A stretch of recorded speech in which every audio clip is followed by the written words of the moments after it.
Je vais parler de 4 professions dites psy, la psychiatrie, la psychologie, la psychothérapie et la psychanalyse. Je vais le dire de manière très simple et qui permettra aux éventuels patients de faire la différence entre chacune de ces professions. Alors c'est très simple au début. Pour la psychiatrie, c'est une spécialité médicale. Donc après les 6 ou 7 ans d'études de médecine générale, certains médecins se spécialisent en psychiatrie.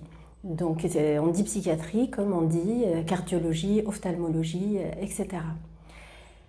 Et donc nous avons par la suite la psychologie, qui est la science de l'âme, la science de la psyché, qui s'occupe de l'observation, de l'analyse et du traitement du comportement humain. Par la suite, nous pouvons parler de la psychothérapie, qui est une pratique basée sur la parole, parfois une médiation corporelle, qui permet à certains professionnels qui la pratiquent d'accompagner des patients afin de résoudre des problèmes d'ordre émotionnel ou relationnel. En dernier, il y a la psychanalyse qui se base sur le déchiffrage de l'inconscient. Donc c'est une pratique et en même temps une théorie. C'est celle qui a été découverte par Sigmund Freud, qui est un nom très connu.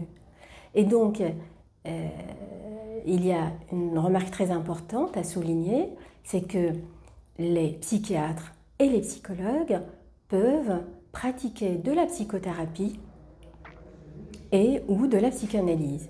Alors à ce moment-là, je souligne que la psychologie, par exemple, elle a plusieurs orientations émanant de théories différentes.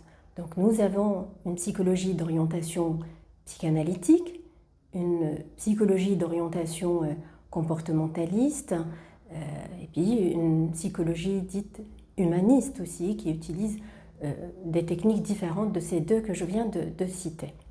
Alors, une différence de taille pour que ça reste un peu présent dans l'esprit du spectateur qui va regarder cette vidéo, c'est que le psychiatre est le seul